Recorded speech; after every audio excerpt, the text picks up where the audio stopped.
That'll be very interesting. Aulby looking for a double on his own. Trying to get that lead strike. His brother-in-law to double up. Oh, and through the heart.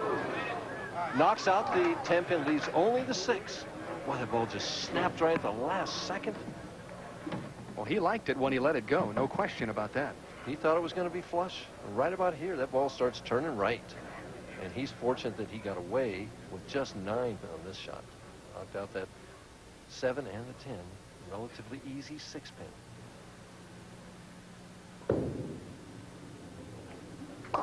Suddenly, the complexion of this match has turned around. Well, a possible 231 for Miller and Schegle should they take this one off the sheet.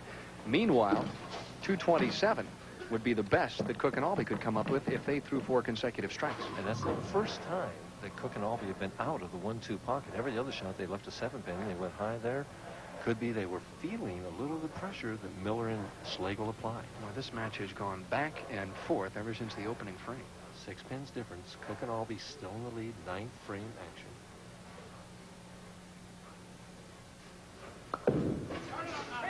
Foundation. He's got it. They're still alive. Cook is finished. It's up to his brother-in-law now. Well, that's the best you can do. A flush hit in the 9th frame to set up the 10th for Aulby. And watch. This is all 10 pins in the pit. Watch the ball. See how it just keeps rolling? Almost left. That one may never come back. That's probably up in the back of the building somewhere as Steve Cook calls it back home and strikes. I'd like to have to feed that guy every night. Huh? If you were late with dinner, you'd be in trouble, wouldn't you? He's mild-mannered off the lane. What a great guy. Well, Schegle is just going to have to take care of business here in the 9th. To take the lead. And if they go all the way, they can shut out Cook and Aulby. Oh, boy, was that a great shot. And he points that finger at Miller and says, come on, let's get him. Oh, my goodness. Ernie Schegle would take you out back and wrestle you for the title if he had to. Oh, I love it, I'll tell you. Just dead flush. He turned around to Miller and just pointed and says, come on, it's your turn now. That was to take the lead. They're up by 4. And see if the strategy from Cook and Aulby paid off. This is what they wanted, for Miller to have to strike. Very little time. And a 6-8! I don't believe it.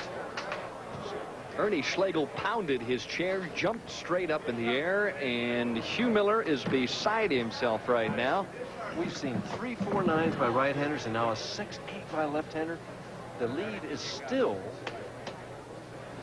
2 pins by Schegle and Miller if he converts this split. He is figuring out what happens if I don't make it. He's trying to add up that score now, but he has to go for this. There is no doubt. He has to go for this split. There are some sweaty palms here at the Showboat Bowling Center, including yours and mine. And Ernie sneaks over. He wants a closer look. He wants to see if his partner has a chance to make it. He's going all out for it. Oh, my, how much closer could you get?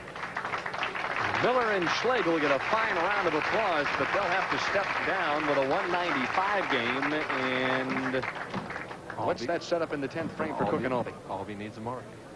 If Aulby would get 9 out, I think we'd wind up with a tie. Well, what are partners for? And look at the eyes there of Ernie Schegle.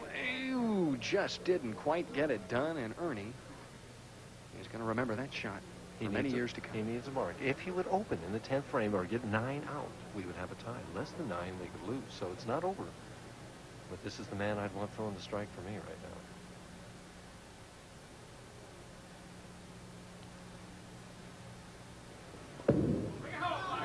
He likes it. He likes it. Oh. He has to make it, Denny. He has to make it. And Steve Cook, did you see Cook jump up on the approach that time and try and root that ball home? Boy, he did the intelligent, smart thing. He gave that ball room. The last time he crowded that head pin, he wasn't about to make that same mistake again. Well, it's never easy shooting the 10 or the 7, but if he makes it. And it's interesting, he's got that rosin bag on the ball return. I'm surprised Schegle doesn't make him stop and put it back on the table. With a spare, Aulby and Cook repeat. Hard and straight. He's got it. Aulby and Cook react to the victory. Steve Cook puts up the big #1 sign, and for the 2nd year in a row, Cook and Aulby will keep it in the family and win the Showboat Doubles Classic. And look at Schegle hug Miller. Miller's just beside himself. He threw 4 perfect strikes in the 6th, 8th, and the 10th frame. Cook and Aulby overcame my jinx. And the final score, a 10-pin victory as they shake the hands of the guys who finished second. Aulby and Cook win 205 to 195.